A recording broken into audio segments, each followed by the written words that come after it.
A fine wee lad, a bonny wee lad, is bonny wee Bobby McCall. I gave him my mother's engagement ring and a bonny wee tartan shawl. I met a waddin at the corporative hall. I told him some of the guests here had threatened the safety of not just me, but my entire family, and he happily murdered them all. Hey, that's the Equalizer 3 on Amazon Prime on Hogmanay. It certainly wasn't in my television anyway, and I just like to say Happy New Year, Happy 2024 to all of the Gersnet listeners and viewers slash listeners, viewers and listeners who'd like to slash some of the podders because they can't get to the point.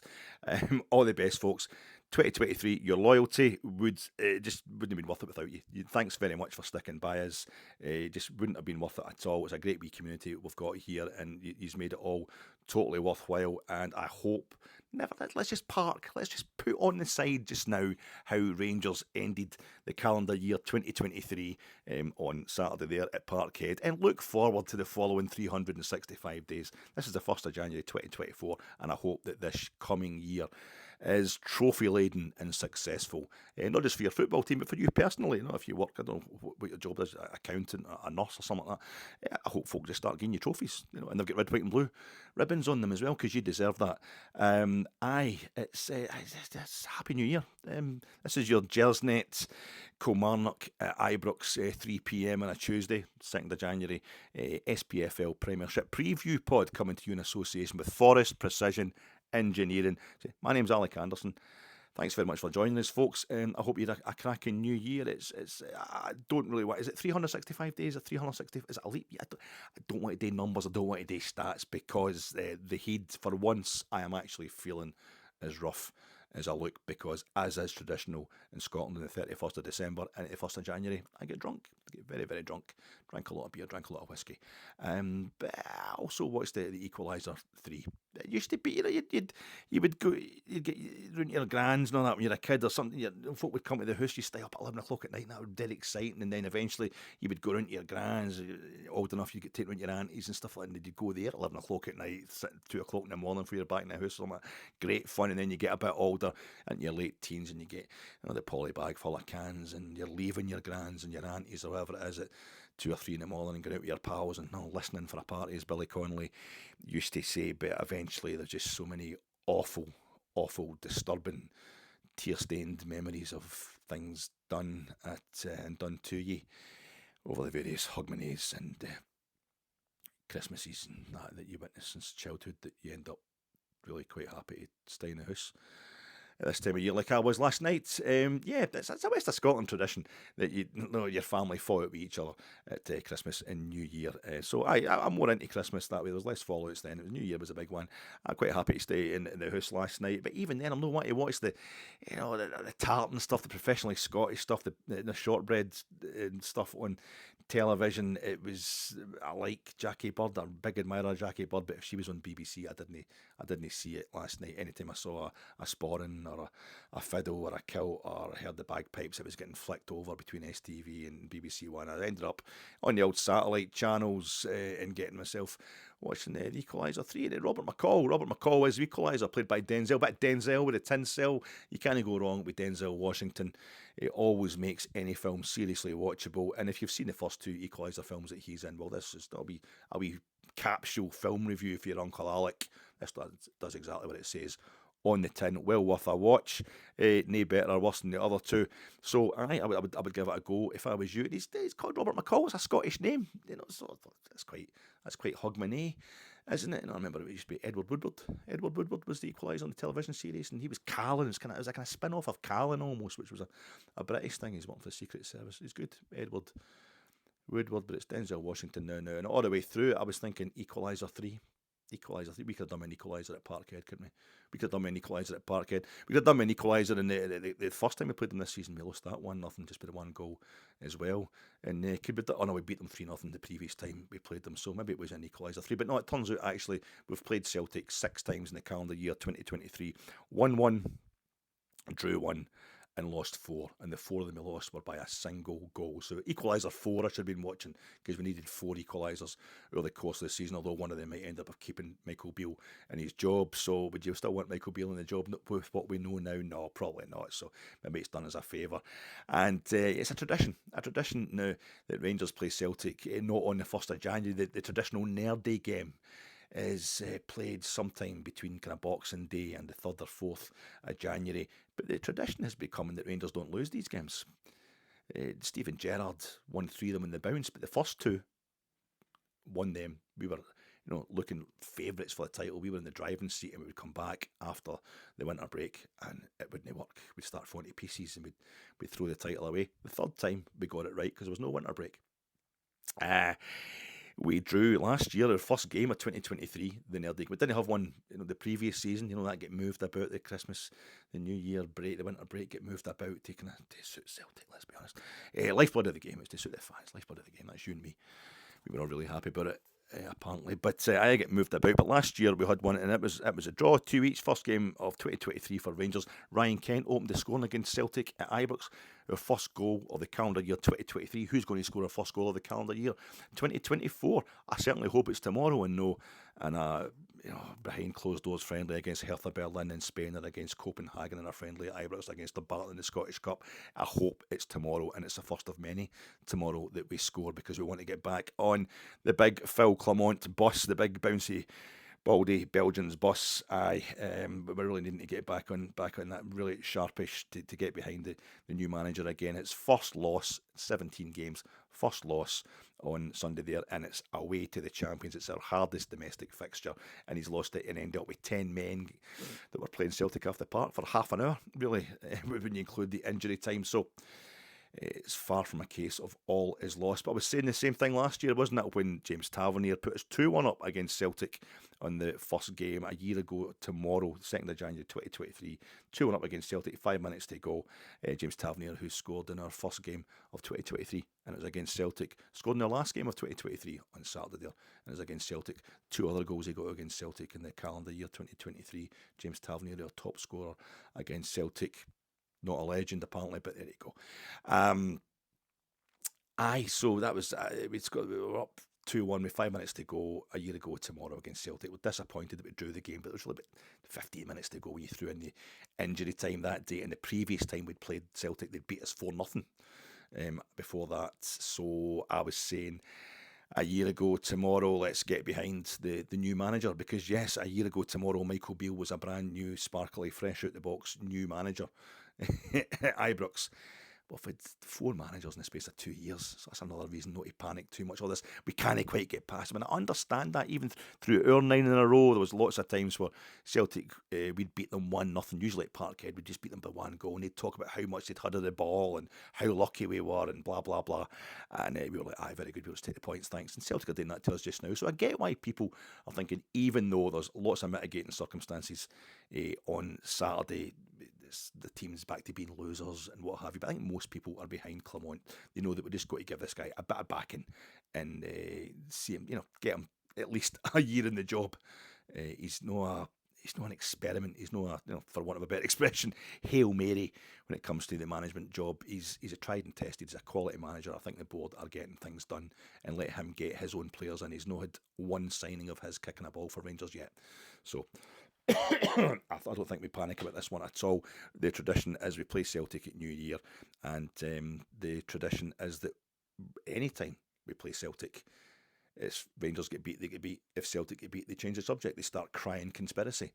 That's another tradition. Like me going out at New Year, like me watching STV or BBC instead of Amazon Prime, that we're the ones doing the complaining now. When we get beat, we lose an Old Firm game, we're starting to moan at referees, we're starting to moan about referees, and you can kind of see why.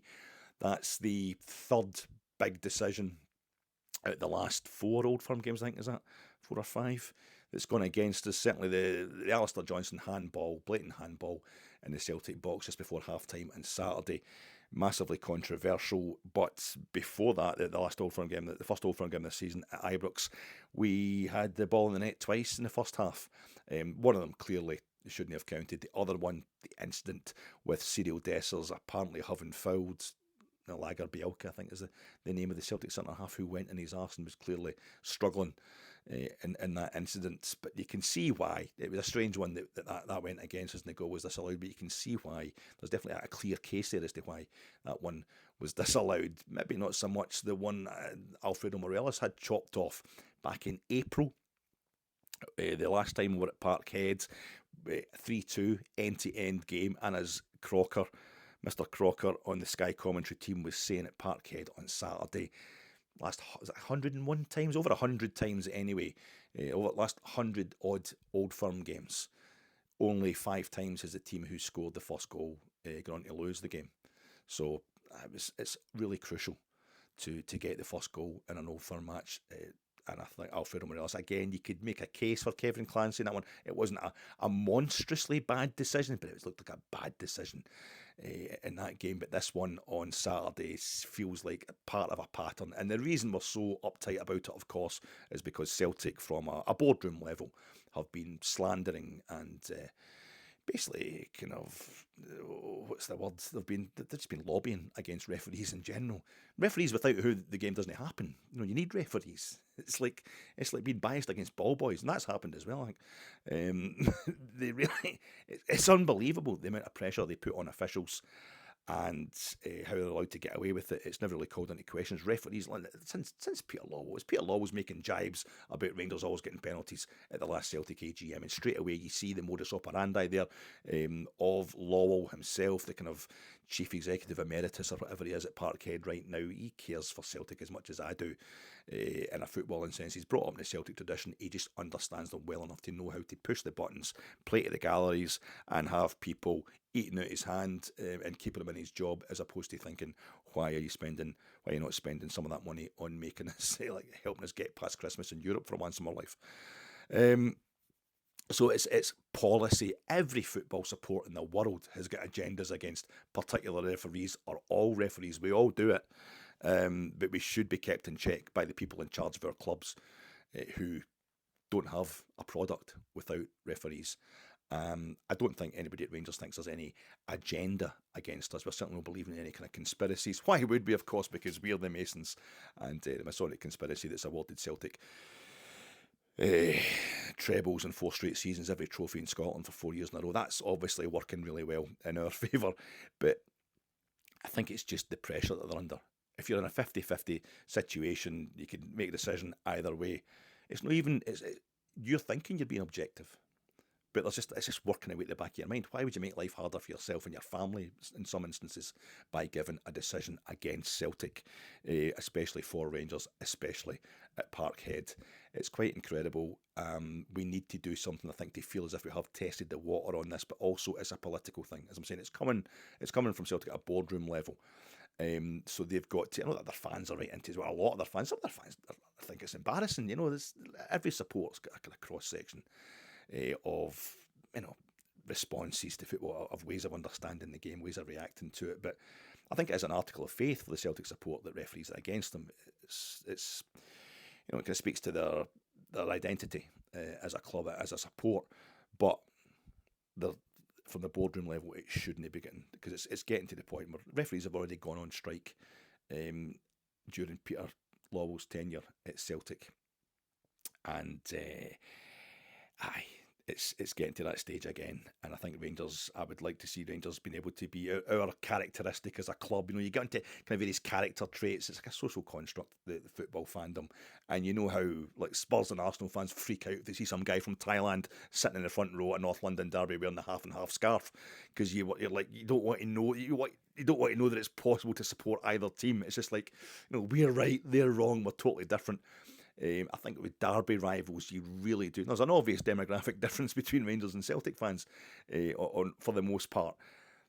But I think to the outside world, we want to, every club, especially if they're involved in a big rivalry, a big derby rivalry, they don't want to suffer any danger of getting mixed up with their rival, getting confused with their rival by outsiders. So it's not we're the ones that slag referees, they're the ones that do dignified silence, and us having that policy of a dignified silence, which I'm really proud of, really like from Rangers, from the club. As I say, from the club, I'm not saying the support like that. I think that's something that Celtic will take advantage of. They scream louder because they think they should be screaming louder. We think it's embarrassing on their part, but they think there's a conspiracy against them, so why shouldn't they be screaming louder about it? They're being active. They're being activists. They're rebelling against the system that's loaded against them. So it means it's why Celtic are against VA. It's why Peter Lawwell and his mouthpieces in the media are so against VAR. If you've got a lifelong complaint against refereeing, against officiating, the very thing you should need is a system that referees the referees, that double checks every decision and has it all recorded. Oh no, we've decided that could be biased as well. Aye, because you want what you've really been enjoying, just admit it. That's why I love VAR, because it's bringing these things to a head. That's suddenly just proven that Celtic want the situation to be that it's the team that screams the loudest, the club that can scream the loudest and exert most media pressure that will get decisions. VAR threatened to stop that. And I think it is now, because Rangers, it's setting up, it's got so accurate, it's calibrating decision making and protocols and all that to a point where it might seem like there's a bit of a crisis going on just now, but I think it's telling fans that they know nothing about the rules and know nothing about the protocols involved, and we're going to have to start getting to understand these things, or else we'll feel as if every referee is a total cheat against every club. And it's every game you analyse it, you can see a million decisions that can be interpreted a million different ways almost. It's ultimately a subjective thing, refereeing. You're dealing with human beings, but I feel as if the way things have gone in the Old Firm, and particularly when so many of these games are so close and have all been lost by one goal, 4 of them were lost by 1 goal by Rangers over the past year, then I think we need to be getting in there and just, if nothing else, exerting political pressure on the referees. I don't like doing that. I don't like us doing that. I do like the dignified silence thing. It's become a pejorative phrase. Oh, dignified silence. For some of our fans, we should be shouting and screaming for the rooftops. No, then we completely lose our character. We completely lose. Character is not about winning. You can't confuse those two things. It's part of what we want to be. Rangers are a club that's built on winning trophies, but there has to be something else there. There has to be something that underlines that, something that's more than the success, something we stick by through the leaner times when it comes to trophies, and that should be our character. And for me, that's about, at least from a club level, the club should be setting an example for the fans that we don't slander referees. You take their word for it and you trust them, but I think it's got to the point where the referees need to know that they're going to have to stand up to what's coming from the east of the city. We've asked for a conversation. They asked for the audio coming between Willie Collum, who's working the VAR, and Nick Walsh, the on-field referee, round about that decision not to give us the penalty on Saturday. The SFA are not, at this moment in time, they're saying they're not going to give us that. Rangers are saying that's a lack of transparency, that's very dangerous, and but there's going to be a meeting on Wednesday. For me, that's fine. The meeting on Wednesday is fine. It's New Year. Everybody else is getting drunk. Why should the SFA be any different? I hope the referee's only getting too drunk. They've got games tomorrow, but I feel as if that's fine. But it would be good to get the audio. I can see why they don't want to do that after what's happened. Anytime there's a hint about the audio dropped by Crocker, or no, it wasn't Crocker, it was the other guy on Sky, when we played away to Livingston a month or so ago. We had a couple of goals disallowed in the first half that day. No biggie, because we ended up winning the game by 2-0. But it could be a biggie. It's a kind of title race. It could down to goal difference. You don't know. And it was hinted at what the officials were saying to the referee and whatever. The VAR official didn't know why the on-field referee had made that decision. That's the kind of conversation that should be taking place. Roundly mocked by football fans, by Rangers fans. I think, well, what's the point? Why would they want to? This is why they don't want to release audio clips of what's been said. And down south, of course, it's very much as transparent as possible. And when there was the big hullabaloo about Liverpool having a goal wrongly disallowed against Spurs at Spurs earlier this season, they released the footage, the audio, which clearly illustrated there was a misunderstanding between the instruction given from the VAR box or whatever studio was correct to say no, it was a goal, but the on-field referee misunderstood it because of the way the decision was communicated. Fantastic learning moment in what is still a new... I mean, VAR's amazingly new. It's still really new all over the world, particularly in Scotland, where it came in far later than anywhere else, and our technology is a lot worse as well, because we don't have the same kind of money. But this is what it's all about. But yet, these guys were just ridiculed beyond all belief, all over the media. Even, it's one of those opportunities for people who are not even into football to start, Radio 4 comedy type stuff, to start slagging off. Oh, and it just, he said one thing and did the other thing, and that kind of ha ha ha. What about the billion times these guys get everything absolutely right and don't interfere when it's not supposed to be interfered? Or the decisions, they're watching the whole game and getting everything absolutely right, except this one decision. Yeah, it was costly, but it's costly when a striker misses, when he's clean through on goal and lets the defender pile in on top of him to take the ball off him constantly. So I don't like to be too hard on referees. I can see why they don't want to release stuff, because explaining stuff doesn't make any difference. But you've got to keep doing it. We've got to keep getting more and more information about decisions, about rules, until fans get to a point they can respect referees again, and also to the point where it's more difficult for Celtic to pressure referees into getting what they want by just shouting blindly. VAR, Celtic hate VAR, and my enemy's enemy is my friend. So I'm not happy about seeing Rangers doing this. I think we've got to check ourselves just how heavily we go in on this, but it needs doing just now. I think politically we've got to kind of balance things out. Like Kilmarnock tomorrow. We've got Kilmarnock, Ibrox tomorrow in the league, and this is dodgy. Kilmarnock are in fourth, and I've been saying all season how we do really well against a team in third place whenever we come up against them. But Killie are in fourth, and that just sums up how kind of dangerous they seem to be right now. They've got to fourth out of nowhere almost. They were relegation fodder earlier on in the season. Last season, Derek McInnes was beating everybody at Rugby Park except the Old Firm. This season, for a while, he was only beating the Old Firm at Rugby Park. Obviously beat us at Rugby Park first day of this league season. That was part of the writing being on the wall for Michael Beale. Beat us 1-0 at Rugby Park first day of the season, and then beat Celtic shortly afterwards in the League Cup at Rugby Park, which certainly helped us win that trophy.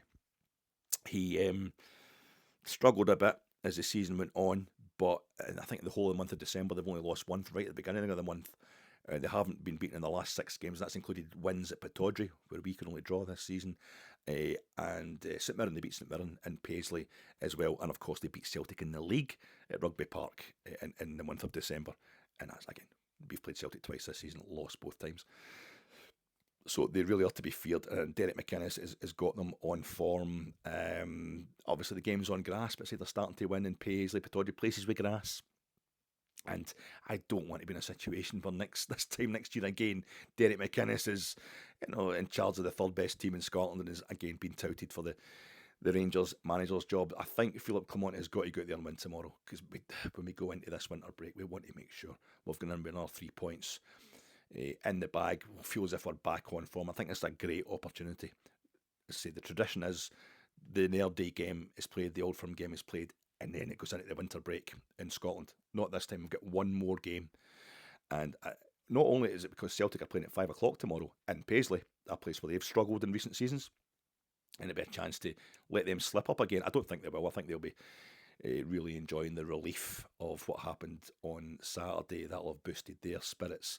But it's incumbent upon us to prove what the manager was saying today. It's all about the reaction. It's Walter Smith truism. It's a truism in football. It's not about the defeat. It's the reaction to the defeat.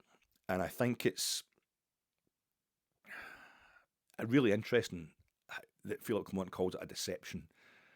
It's a setback. He makes to use the word setback, but you said it was the end of his press conference, his post-match press conference at Parkhead the other day. Has been sent out today by Rangers as his pre-match Kilmarnock press, must be because of the holidays or whatever.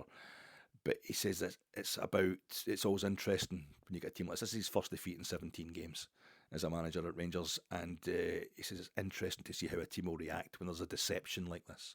The phrase, what he means is setback. There's a setback like this, but he uses deception. I was talking about this earlier in the season, how he uses the phrase, I don't want to be busy with this. I don't want to be busy about the League Cup final when we've got a European game to play. And what he means is, I don't want to be concerning myself with this. I don't want to be concerned with this. But it's almost like his English is good. His English is really good. And it's like he almost knows that concerned concern is a negative. It gives a negative idea, a negative atmosphere. Deception, I think he's using because he's trying to say that when Rangers get beat under him, there must be some sort of trickery involved, some sort of sleight of hand. It's no real. It's just a deception. We're a winning team under the big baldy Belgian. He's fantastic. This whole thing, he doesn't want to talk about injuries, doesn't want to talk about the injured players, even if it's like 11 first team players. He doesn't want to talk about that. He just wants to talk about the players who are playing and the opportunity it presents for them and why they can do the business. And you look at Dujon Sterling, the way he played on Saturday, and you can see what he's talking about. And I think this is part of it. He calls it a deception, because he's got to go out there tomorrow and prove that what happened to us on Saturday was a deception. We need this. We need this to keep us going for the next 3 weeks. Obviously, we would love to go out there and win well against Kilmarnock. Derek McInnes' teams are famously stodgy, famously difficult to play against. But if they go spectacularly. We've won 5-0 a couple of times, I think, against Derek McInnes' Aberdeen. Ibrox are giving us a few tankings anyway, or they would beat us 1-0. So we've got to make sure we get that rhythm right from the get-go. And I'm really interested, as I mentioned, the post-match reaction pod on Saturday.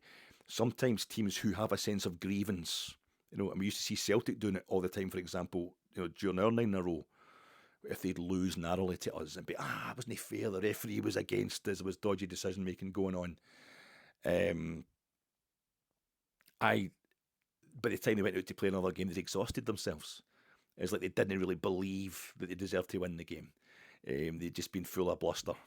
And I think it's interesting to see if Rangers are just, have got it, have properly got it. If we go out tomorrow and slip up, it's like, what are you moaning about on Saturday? You're just not good enough, and that's all there is to it. So it's really important that we show the fans and the players show themselves to get that belief going, to sustain them through this winter break. And inevitably the new signings. Seema come off injured on Saturday. The manager was talking about that, so that's a problem. He could be a doubt. That might help him, push forward Fabio Silva. But he's talking about how Fabio Silva, our loan signing from Wolves, who's now eligible. He's eligible date-wise because it's January. I don't know if he got the international clearance. I'm assuming he did. But he's not had a training session with the team. And Clement sees this as a demerit. But he might come into the game anyway. That might be just him playing those games that he says he never plays. But aye. Look, if you want to know more about if I explained properly, I don't think you need me to. I don't think I could explain it properly. What happened at Parkhead on Saturday? That decision with the handball. Did I mention the players are supposed to be offside? They decided that it was Seema and who else was it? 2 Rangers players were in an offside position when the ball was played through. That eventually Alistair Johnson puts out with his hand. And the thing for me was, I think a lot of Rangers fans are saying, well, the photograph they showed you, the image they showed you with the lines drawn for the offside positions, seemed to be a couple of frames after the one that should have been put out there, which was John Lundstrom was playing the ball forward. But the 2 players that are offside, as I say, they're running away from the Celtic goal at that point in time. They're going to bank their run, arc their runs, and they're going to go for the ball. But when they touch the ball, it's that thing of they're actually. They're not offside until they actually touch it, and the handball goes in before then. So we've got to. This is a really important thing for us to find out how this goes. This could be us finally applying enough pressure on the referees so that by the time Celtic come to Ibrox, we'll get everything. But we can't bank on that just now. We've got to make sure we do the business against Kilmarnock, or else the league could be well gone by the time Celtic come to Ibrox. It's like. I've tried really hard. I mean, I've been doing these. This is the last one. This is going a bit longer because I'm hungover, but also because it's the last of these pods that I'll be doing for a month probably. The adults have been away. The grown-ups have been away on their holidays at Gersnet. They've let me kind of run the place like I've got an empty, like a teenager having a bit of hash and a few cans of Top Deck and running about the house naked. So I've been going daft. But one of the things I've never done, I've never actually taken it to the point where I've started talking about the 1995 LA crime saga Heat, starring Robert De Niro and Al Pacino, but it's just getting harder and harder not to talk about it. And no, sorry, don't start complaining up the back. I can hear you all moaning, but if you're not going to do the homework, you've been given plenty of notice. If you're not going to do the homework, then I can't really help you. Heat, 1995, Michael Mann film starring Robert De Niro and Al Pacino. It's on Netflix. It's part of your basic Amazon Prime package. It's on Film 4 every 2 minutes. It's practically 30-year-old, this film now. It's been out for ages. Now, I can lend, I've got DVD, my original DVD here. If somebody's still got a DVD player, you haven't seen it, I can give you that. You can study at home. I'm really loath to give out my special edition DVD here. We had to wait 10 years to get a DVD with extras on Heat. That means a lot to me, that one. But if you're really desperate and you're really nice to just, I might let you have a loan of that one. Do not get this. Do not. That's Heat 2. That's a book. Heat 2, the sequel. That's one of the worst books I have ever read in my entire life. Michael Mann co-wrote that, and he's the director of Heat. And it's basically just a script for Heat 2, but it's awful. It's Lee Child level stuff. I did read Lee Child. I did read Jack Reacher, but it was just after my wife's mum had died, and we were all devastated, and I had so little nervous energy left in me that I just needed something that was a whole lot of words put together. This is kind of worse. What makes it worse is Meg Gardner, who co-wrote it. She retweeted something that I'd said, when the book came out, and she's a millionaire, mind you, so she'll not be that bothered, I'd imagine. But no, do not read Heat 2. That's awful. But you should watch Heat, because I've done all the music stuff, the metaphors, through the last 3.5 years that I've been on Gersnet. I've just tried to use other football clubs and other football scenarios as metaphors as well. But really, the one thing I'm always want to talk about, probably more than football, is Heat. It's not even my favourite film of all time. If somebody's going to say to me, if you're stuck on a desert island, Alec, Castaway, that's a good film. If you're stuck on a desert island, what film would you watch if there's only one film you could watch for the rest of your life? Obviously this desert island's got a generator that can just work a DVD, and there's only one DVD.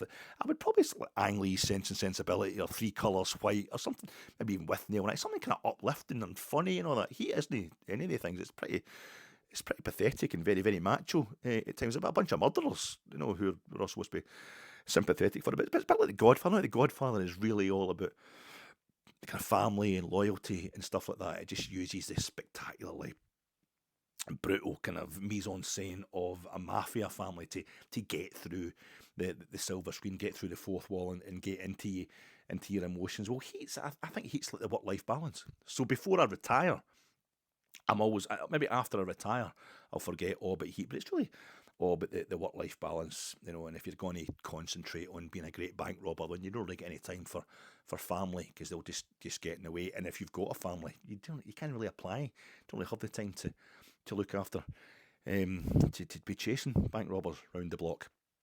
But the thing for me with Heat is, they've got a lot of jobs to do. This is going to be split. As I say, you've not got any excuses for not having seen Heat just now, and I've really not got any sympathy for you if you haven't seen it. But if the whole idea that Neil McCauley, played by Robert De Niro, great crew, real tight crew.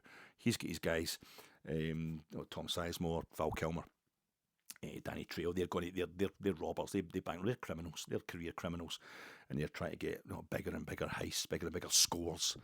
LA Takedown. You really shouldn't have seen that. Thief, another Michael Mann film. You could have seen that with James Caan. That's really good.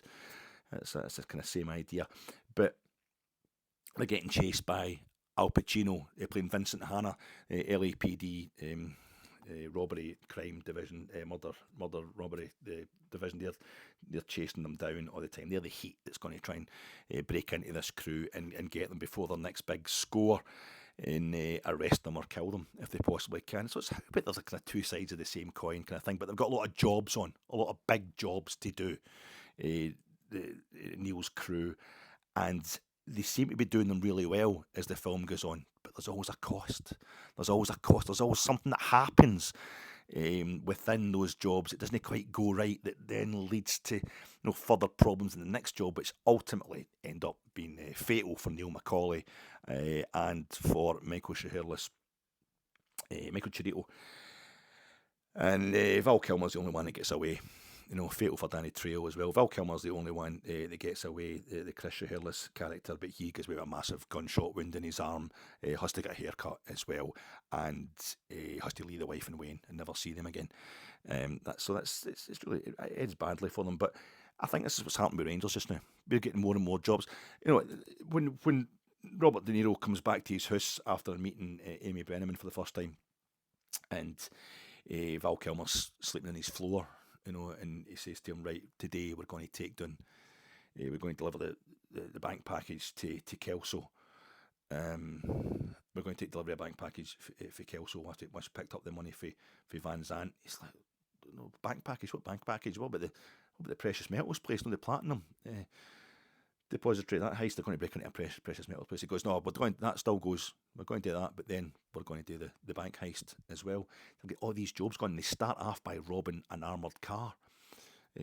Security corps type situation. They rob an armoured car of bearer bonds, and they've got Waingro. They had to get Waingro involved in the team, and he kills the guy because he's such a cowboy, one of these kind of self-conscious wee guys who wants to be a hard man. So he ends up shooting a couple of the security guys, or one of the security guys. They're going to shoot the other two guys. They didn't want to kill him. They knew it's a robbery, it's a murder beef as well as a robbery beef. So they try to get rid of Waingro. Then he gets away from them, and he starts grassing them up and all that. And so they get that goes wrong in that job. Although they get all the money for that job, but then they try to sell the bearer bonds back to Van Zandt. And Van Zandt, he tries to stitch them up. He sets them up at the exchange, and the guys try to kill them, but they kill the guys. No, Neil's crew, absolutely brilliant. They kill the guys who are trying to kill them, but they obviously haven't got the money. They've just got packages full of blank paper, so they've no got the money for that. So they're like, right, they phone Van Zandt and tell him they're talking to an empty telephone, dead man. The other end of this line, they're going to get him. But then that leads to, they go to the precious metals depository, and at that point, Al Pacino's crew is in. They're in on the crew. They hear a noise outside, and they realise, the LAPD are watching us. So they come away. They just abandon the job there and then. You know what I mean? Just walk away from the job, and the police are like, "Oh, should we not go and get them, arrest them?" No, but they haven't taken anything yet. They'll get done for breaking an entry. They'll do 6 months. They'll be back out. They want to get them doing a big job. So away they go. They let them go, so they have to walk away from that, and that saves them. But they haven't got the platinum stuff. So now Neil's got to front out his own money. He's got to front the bank package for Kelso, and the bank package, that's a big set piece in the film, the big bank robbery. And because Waingro has grassed them up, that goes really wrong. And they should really know when Danny Trejo phones up, and they're all sitting in a diner before they go and rob the bank, that I can't make it. The cops are all over me like a cheap suit. They're doing parallels and all that. Oh, right, he can't come. We'll not go for a getaway driver. Let's just abandon it then. But no, there's a guy working behind the grill, a grill man in the diner who's on parole. Don Braden, the guy, he's in 24. He played a senator or something, president, I think, in 24. They just go and say to him, right, do you want to come and be our getaway driver? And that's a bit ropey, but they do it, and he gets shot. And Chirito gets shot, and that's them. The bank robbery goes wrong, even though they managed to get away with the money, and it ends up with Neil going to kill Waingro, and that's what lets Al Pacino get him, because the main thing is he went against his code. Neil's code was you walk away from it, and you don't attach yourself to it, and you can't walk away from it in 30 seconds flat when you feel the heat coming around the corner. And Amy Brenneman, she's come into his life, and he realises he doesn't want to do anything new if it's not involving her. He's madly in love with her, but that ends up getting him killed because he got away from his code. And I think Rangers under Philip Clement have had they've had 3 jobs that was on his desk the minute he got into Ibrox, and it was Europe. Just continue in Europe. Just make sure you're in Europe after Christmas in the Conference League, even if possible. Win the League Cup. You've got to win the League Cup, and a big one. Be in a position where you're beating Celtic at Parkhead, getting something against Celtic at Parkhead, if possible, on the 30th of December to make sure we're still in that league race. And it's Europe. He finished first in the group. We don't even have to play the last 32 round. Fantastic. Straight into the last 16. He exceeded all expectations. But we took we took a wee dunt in that home draw with Aris Limassol. That was a bit of a beamer. Took a bit of humiliation there, a bit of flack for the fans, get booed after the park. I don't know, is that like shooting the security guys, having to kill the security guys in the armoured truck robbery? And then we beat Aberdeen in the League Cup. Absolutely fantastic, but it's like a bit like shooting the guys in the old drive-in who are coming to do the handover. They'll try to set you up, try to execute you on behalf of Van Zandt. You didn't get into it in the end because we're expected to win the League Cup. We're expected to win that League Cup. It was taking us far too long to lift the League Cup, and Celtic were out the competition for August, so maybe not getting the praise we deserve for that. I feel like Clement won't get the praise. Really getting nothing out of it, even though it went, or it needed to get killed on the day. And then when they have to walk away Like Ross County called off that game because Ross County didn't turn up, whereas Neil's crew call off the robbery on the precious metals depository because the police did turn up. So I think that kind of works out as being the same thing. We thought that was a break, that was going to help us go on and do the big job, the key job, the bank job. Celtic at Parkhead, and it went a bit wrong. It went a bit wrong, but I think we just need to make sure that we don't get too far away from our own personal code at Rangers, which is not to slander referees. Do the dignified, maybe park the dignified silence bit for just a wee while to be trying politically get ourselves back on keel with Celtic when it comes to dealing with officials. But don't start screaming and shouting, and don't start screaming and shouting so much that we distract ourselves from our own form and end up slipping up against the likes of Kilmarnock tomorrow. It could have been worse, folk. I had a whole thing to say to you about the 1972 Cup Winners' Cup team and how they didn't get the appreciation they were due, and how James Tavernier's is pretty much in the same bracket as them. But we'll come on to that at some point in 2024, if I'm ever allowed back on this pod by Frankie and the rest of the guys. I hope your 2024 got off to a flyer today. I hope it gets even more flyingly brilliant tomorrow. And I will do a very, very short, whatever the result, a very, very short post-match reaction for you for my last pod for the month of January. And have a great day, folks. Have a great night, and I hope you have a great day tomorrow, and I'll talk to you after the game.